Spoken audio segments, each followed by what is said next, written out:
started a training program in which I'm participating with Dave Snell and Khan, whose last name is about this long and in Greek, and I still can't quite get it off my tongue, so I'm not even going to try this morning. That Don's supported by Harvey Tuck, Kelly Steinecke, and Beverly Glazier act as kind of co-mentors along with Don.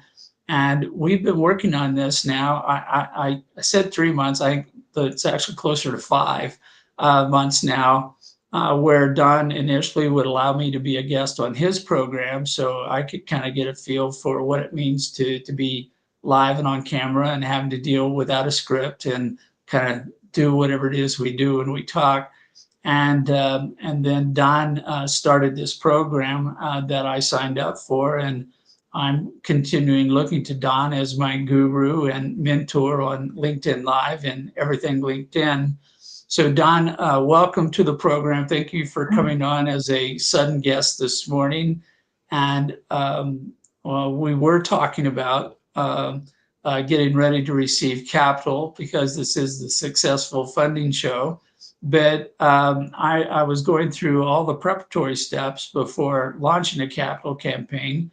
And because you're here, we're going to skip to one of the key components of a capital campaign, and that is communications. And so we'll get into your wheelhouse where you're the expert. But as I was talking earlier, you figure out how much capital you need to raise, you determine who you want to pitch to, who is your investor candidate, you put together your offer, and at that point, you're pretty much getting close to raising capital. But the one thing that still remains is you have to be able to tell your story, your pitch, to the people you've identified as your investor candidates. And you have a whole range of different ways of trying to get your story in front of them where they can see it, appreciate, and react to it in a positive manner. And these can include a phone call where you just get on the phone, you call them, which is really good because you're talking to them.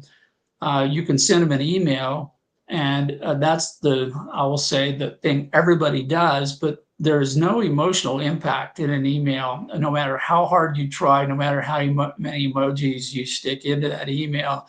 It's still too flat. You're not there, and you're trying to get the person on the other end to get excited about the fact that they have a chance to participate in your offering. And so it's still going to require some face-to-face time, but you're going to work through a series of different communications. The one that I'm working with Don on is I'm working to build a community of supporters. And by this meaning, as I define community today, I help someone else, they help me. When I need help, they're on call. It's like the fire brigade that shows up at your house as the volunteer fire department. They all come running when you say, I need some help. And if they're willing to do that for whatever reason, then I'm going to call them part of my community. And I've been working with Don to build a community through LinkedIn Live of people who also provide services to businesses, people who work shoulder to shoulder with me in helping businesses get through their funding campaigns and be successful. And so I'm right now of the belief that LinkedIn Live is a valuable tool for me, possibly my most valuable tool in communicating to people who I want to be in my community.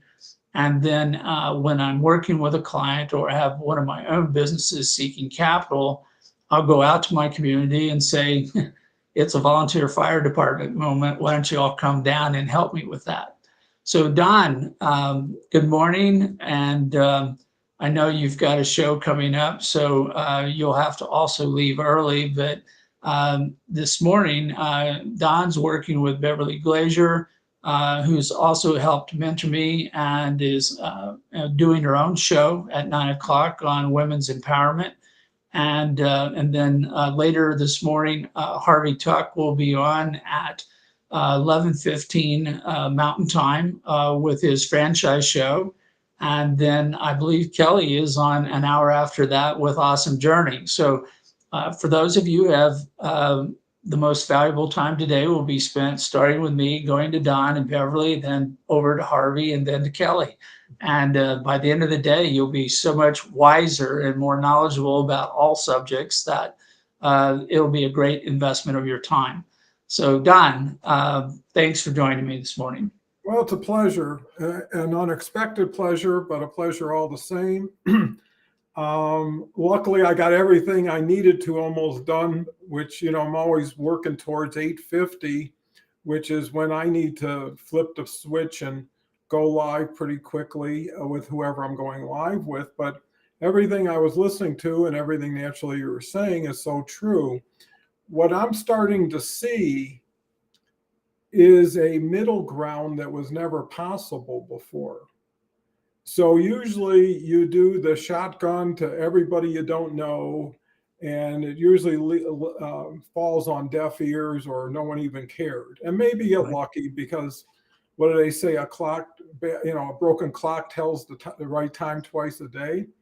The other thing is you could be targeted, but now you're working on a opportunity that needs an answer. But if you can middle ground it by having live shows to express not what you're doing, but how you're doing it, right? So it wouldn't be specific to, hey, I'm raising $3 million for a toy company. Here's how I raise money. And then you get that interest, you see who's in the audience. And now you can move forward because you already have a basis and a history or an experience with each other. So, how do you create a show that has value to the general audience, but specifically to the absolute right audience that says, hey, that's how I like to do things, or I didn't understand what's involved with doing things, because why not explain it up front, then cover it after the fact and deal with either misunderstanding or don't know what you're talking about or don't like it. Go ahead, Karl. Yeah, well, this has been part of an ongoing discussion as Don and I both get smarter. We actually do think that our interaction is mutually helpful. Uh, so right now, Harvey Tuck, as an example, is taking an initial approach with his LinkedIn Live show, reaching out to all the experts in the franchising industry. And he took a list of the most influential people in the industry and he started inviting them to be guests on his show, which is a benefit to him and to his guests. And then anybody who watches his show is learning all kinds of good insight on franchising, both from the franchisee position and the franchisee. But it's more, I will say, at the franchisor point of view. And so he's now going to add a second show, and he's going to start interviewing people who would be franchisees. And so he's got two different perspectives within the franchising industry. One that is more at I will call it the 100,000 foot view or higher view from the franchisor. And then he's going to do a second show from the perspective of the franchisee, which is, in my mind, makes total sense because you've got two perspectives in an ongoing relationship and they have their own agendas, and hopefully they're merging or crossing at some point where they're both working together to advance a product or service to bring it to market. But they're still different. And so somewhere in my future, I might start looking at doing a show where I bring in individual businesses who are looking to raise capital, hopefully far enough out in the future that it's not a tomorrow thing or to later this afternoon type of thing. But they're going to look at this a little differently because I'm talking with people who help put the campaigns together. We still then have two people in the transaction. We have investors and we have the small businesses raising funding. So maybe even a third show becomes feasible at that point because your audience really does want you to talk to them about them for them because that's why they're listening. And that's what I try to do in the capital campaign is I'm trying to zero in on that one person who's the soulmate for the business who really wants to give them funding because they somehow fate as destined that they're going to come together and do great things. I find it interesting as you talk about middle ground that I think that you can take a LinkedIn live show and you can start stratifying it based upon who you want to talk to or what kind of information you want to convey. And for anyone who needs a crowd, needs a community, which is pretty much everybody, they should consider who they want to talk to, what they want to talk about, how they're going to tell their story. Do they start it, as you suggest, by looking to potential investors, or do they start by talking to customers or people in their supply chain? But starting a conversation and doing it long enough that they build that community, that to me is the ultimate outcome. Yeah, and I agree. I think there's an element that can really shortcut in a most efficient way, which is getting with people who are already doing it well. Because let's say Harvey's example. Harvey and me have been working together for probably 8, 9 months from the day he started as a guest to about 4 months ago when he launched his own show. And during that whole process, we're talking at least once a week now that we have the collaboration group, once a week and probably once every week to get together as a group. Is I've been understanding what Harvey's strategy and we've been creating it. So when it came time for a second show, there was a purpose. What I'm seeing, and I just realized this in the last 10 days, is what if you bought a fax machine when they first came out, right? And I know the joke is, who would you fax it to if you were the first one? But what if you said, we're going to fax once a month to these people? And somebody says, no, it's a machine. you could use it all the time if you have a purpose. You don't set it. And most people, they align things with what they're used to. So if you think of live streaming, you're thinking of broadcast TV, right? NBC has certain shows at certain times on certain days, and people know that. Well, on LinkedIn is what's the purpose of having a show? And if you have multiple purposes, you can have multiple shows. Right now, I'm broadcasting on my profile. So Karl's show becomes my show. My audience becomes Karl's audience. And so many times you could catch yourself and say, hey, this conversation we could have been having on a live stream, right? If me and Karl are talking about strategy, we never talk about anything confidential or too personal. So there's nothing that anybody's going to be embarrassed by. But why not take advantage of an open, waiting audience and an audience who needs this information when it happens? And frequency, consistency make all the difference. And to me is when it's like if you have a convention, you have a hotel. Maybe open up that new wing of the hotel just for the convention. And when it's over, you don't need that extra 80 rooms. So you let it kind of go dormant. So what I'm thinking of, and I agree, is you want to be the industry moderator. You don't want to be the industry expert. And you don't have to be, and nobody will buy into it anyways. But if you say, hey, I'm putting together a baseball game, looking for 2 teams to show up, and I'm going to take care of, all the facilities. I'm going to make it work for everybody. That's an important role, because now people have to qualify to get in on those teams and to play in your field. So what Harvey's doing is he's taking an area that he's realizing and then saying, this is enough for a show, just like a spinoff, right? The Jeffersons, if you go back that far, had so many shows that came from it. Archie Bunker, All in the Family. So people won't know about that either. But I think that's key. The other element that comes to mind is you get to know somebody at a beginning level but you eventually earn your role into what they're doing by what you've been collaborating on and how it's working out. So again, it's another way of building a team with overcommitting early or without real understanding. And things change by the day. So someone could be hot today and cold tomorrow. So you need to be really flexible. And the key is, again, I was listening to the audio today, Stephen Covey, and he says, start with the end in mind. So if you don't know the result you're hoping for, I mean, you're just wishing, and wishing is a tough way to sustain an opportunity. Where if you know specifically where you're going, what you want to do, you can guide everything to it. You can find the people for it, or more importantly, you'll find out you're going to have to make adjustments. But the earlier you understand that, the earlier you make them, and now you're on a clear path.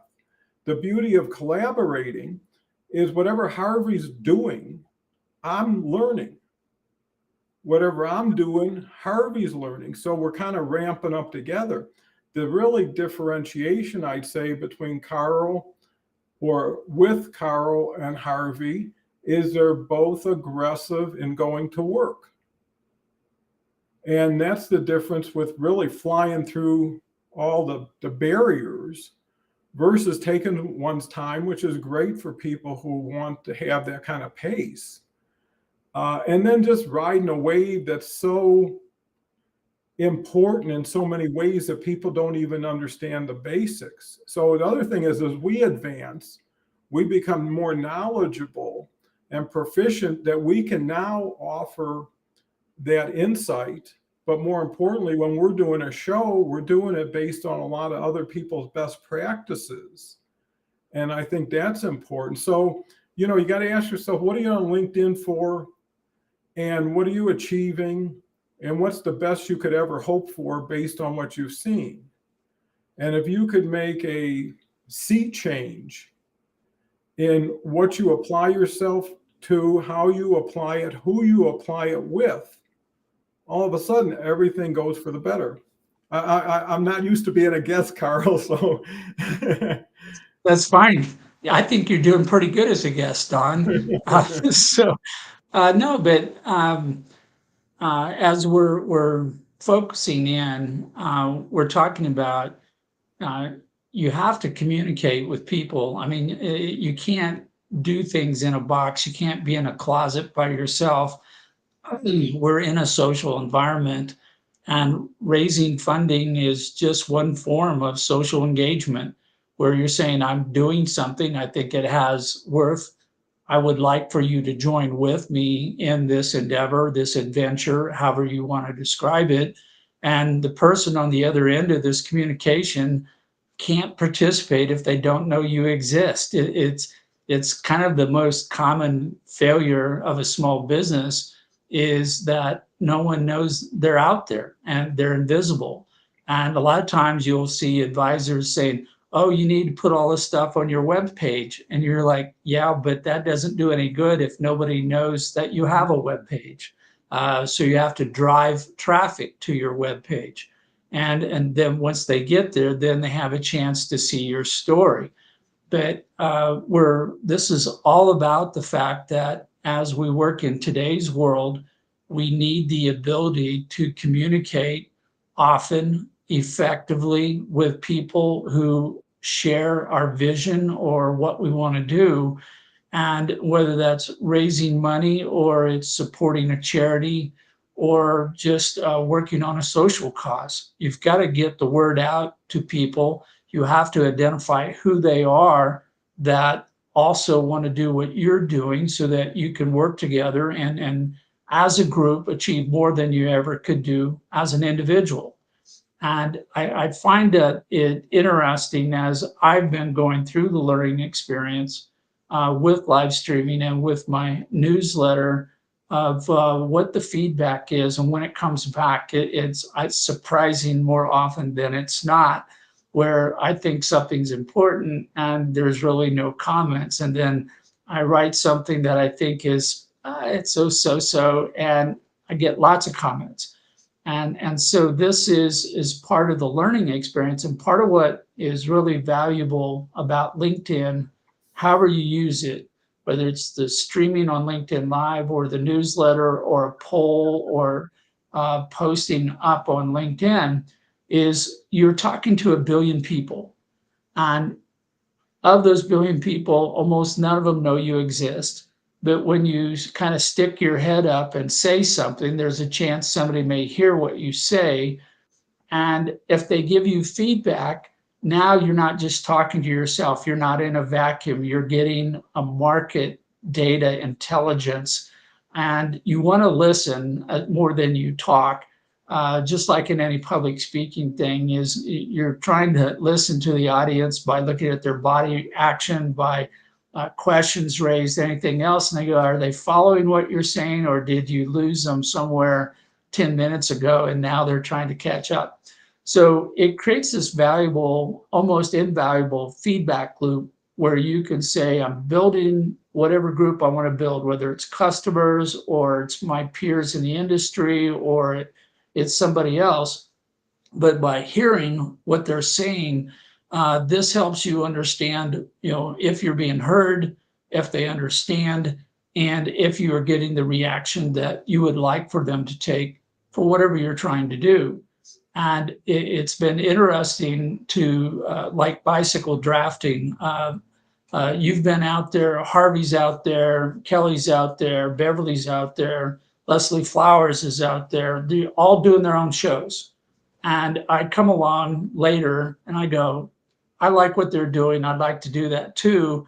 But I don't have to be the first person in line on the bicycle racing team who's got the wind busting out on both sides. I'm kind of riding right behind Don going, it's much nicer back here, behind Don rather than being the point person. So I've learned quicker, faster, and yet at the same time, as we've talked about, LinkedIn Live is a tool that has to be fitted to the person who's doing the show. Every person is different. Everybody has a different market, different people to talk to and all that. So you have to custom fit it to be what you want it to be, to work best for you. And that's its own learning experience. And that's kind of where I'm at now. Is I'm meeting some great people. I'm inviting some of these to be guests on my show. They in turn are inviting me to meet other people. So my community is growing. And at the same time as every show that I put on, every newsletter that I write, I'm putting myself out there where people can see me and evaluate me, and they can make up their mind. Do they want to work with me or not? Do they want to help me or not? And I'm seeing a constant increase in attendance of this show, in subscribers to my newsletter. And that tells me I'm doing the right thing, even though not everybody gives me feedback. It's enough to point me in the right direction.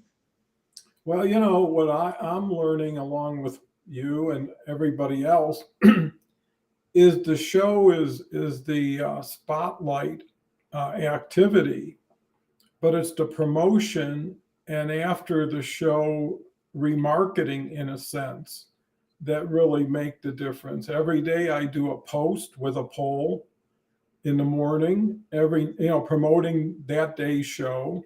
Every night I do a newsletter promoting the next day's show. And both of them get probably 20, 30 likes, which could be 50 people who wouldn't have known about it, a few comments. And LinkedIn, and that's why I'm shifting strategies again starting Thursday, is that I'm not inviting people to events. And the reason being, even with 37,000, I don't know anybody I want to just say, here's the show, right? Because I'll get people coming. It'll either be, what is it? What is Don doing? Sounds interesting, but they're just tire kickers. And I know them, so if I want to talk to them, I already know them. I could just message them. Whereas if you just go live, LinkedIn notifies your whole audience you just went live. So if I decide at 2 o'clock today, I got a great idea, or I just met somebody on the phone and I say, hey, you want to jump on a live with me?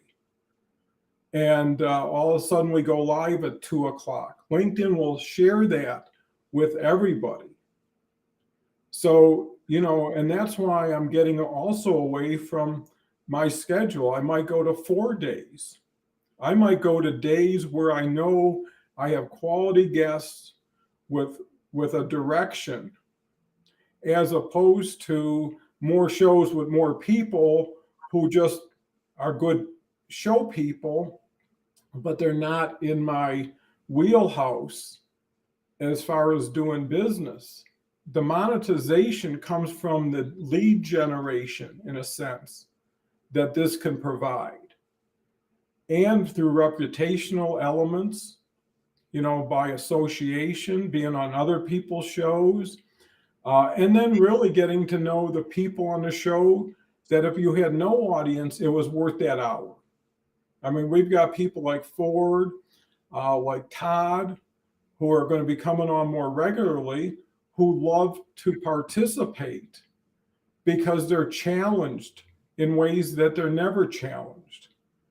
If you're a speaker, you're on the stage, you're delivering your speech, and, you sign autographs after, right? But if you're here and all of a sudden I say to Todd, or Karl says to Ford, hey, what do you think about this and this and this? And they have like 2 seconds to respond. That's challenging in a good way. It's like a sparring partner or a workout buddy. And that's what I see when we get on the stage with 2-3 people. Hey, throw the ball to me. I'll throw it back to you as fast as we can. We're going to keep making things happen. And we ratchet up together, and people could see the energy, the chemistry. That's what you want to project. Knowledge is everywhere. There's too much knowledge. People are getting confused now. There's too many, you can go to Google, you can go to YouTube, you can go anywhere and get information. But where do you get inspired? Where do you get entertained? Where do you get educated in a way that's relevant to where you are even in the day? Well, and I think this is an important part.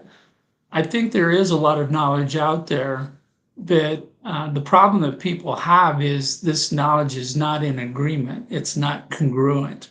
I talked about yesterday, that we have people looking at the economy going forward, which is very important in the capital market. We need to know as best we can where it's going to go. And half the audience is predicting a hard recession in the next 12 months. And the other half says, nope, that's in the rearview mirror. It's not going to happen. Everything's going to be wonderful. The Feds are going to drop the interest rates, but maybe not today. And this goes forward. So what people then have to do is they're saying, well, I can look at all the information that's out there, and I don't have the time to do that. So what they tend to do is they look for a person who they think is authentic, who knows what they're talking about, who they can listen to. Like I listen to you tell me about LinkedIn Live. I don't double check anything you tell me. I don't go back and look behind the curtain and go, oh, did Don really give me the truth on that? Is that the right thing? I go, no, Don knows what he's talking about. And if he tells me something, I can check the box that that's real, that's true. And I don't have to worry about that anymore. I'm solid on that. So I think what people are doing today is they are trying to find a group of advisors, whether it's a formal advisory capacity or just somebody they listen to. And this is where I think the word influencer has entered into the social media thing.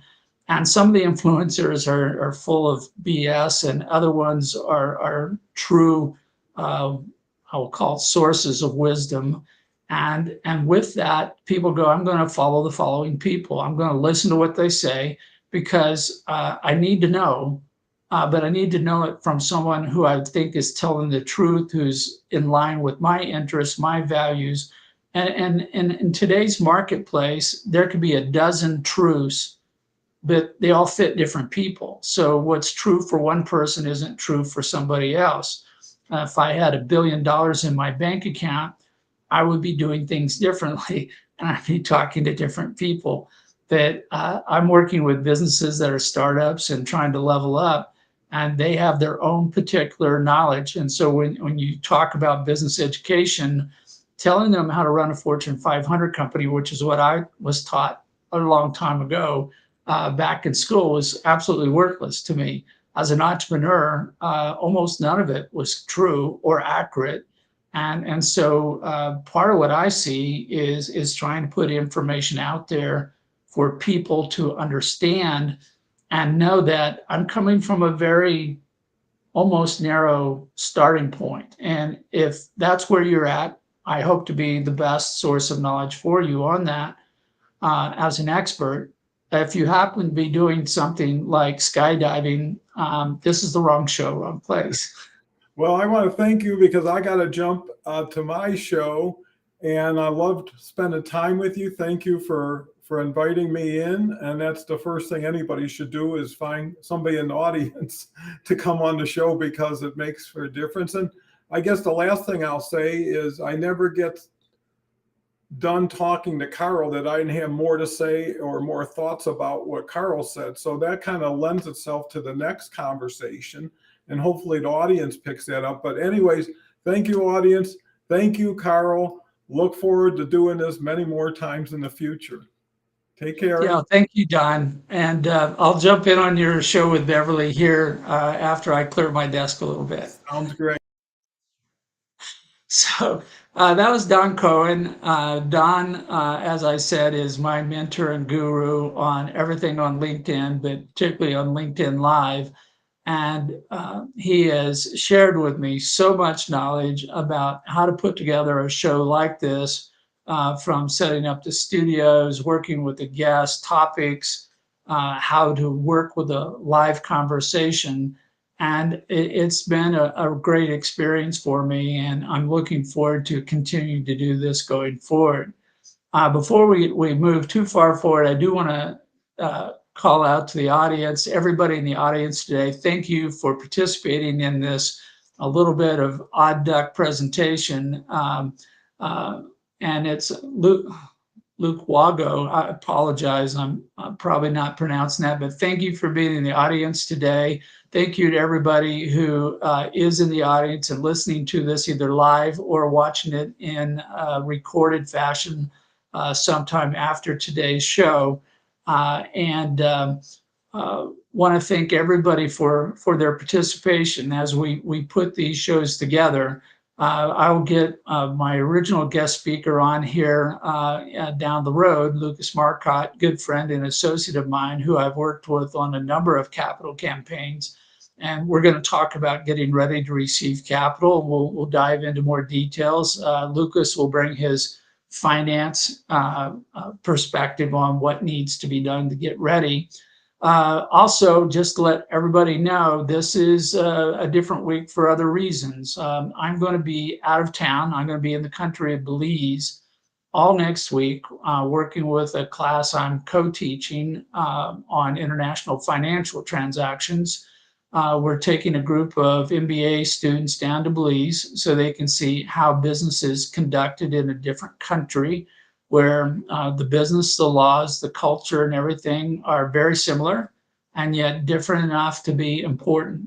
And so we're going to be meeting with a lot of different people, expats who are doing business, different government agencies, and other people who establish businesses in Belize and learning how to do that. So I'll be there next week. So there'll be no show next Tuesday on the 26th. But because I'm not going to be there next Tuesday, I am going to have a special edition of my show this Thursday in 2 days from now at 8 a.m. Mountain Daylight Time. I'm going to have Tom Bassford with Equity Vest as my guest. Tom co-founded Equity Vest, which is a new Regulation CF crowdfunding platform based out of Kansas City. And they are supporting businesses who are faith-based, community-driven, trying to cause positive impact in their communities and help them raise money through the federal crowdfunding program here within the United States. So Tom will be on with me in 2 days and be my guest. And then we're going to skip over a week. And then we're going to come back with a program on April 2nd. For those of you, as you can see at the bottom of the screen, I put out a daily newsletter called Instant Funding, where I try to share lessons on raising funding. And today's edition is still in the works. It'll be out later today. And as you saw over the last 3 days, I addressed the issue of what I called slam dunk financing, which is it's an expectation a lot of small businesses get that somehow, some way, that as soon as they're ready to raise capital, and ready is the key word there, when they want money, that they can instantly go out and get it. And that's why we called it the Instant Funding Newsletter, is because it is possible to get instant funding, but only if everything's in alignment. And by this, the stars, the moon, everything has to be ready. Everything has to be good to go on both the small business side and the investor side to get funding in a hurry. If it's not, it takes time. And as I'm doing in this show, I'm trying to build my community. I'm trying to invite everybody to work with me to be part of a larger community supporting businesses who are raising capital, and figure out how to do it best, and do it best from the standpoint of the small business. And since there's approximately 400 million small businesses worldwide, there's lots of lessons to be learned, and the lessons are different for everybody. There is not one size fits all, and any attempt to implement a one size fits all approach or capital campaign won't work. If it does, it would surprise me.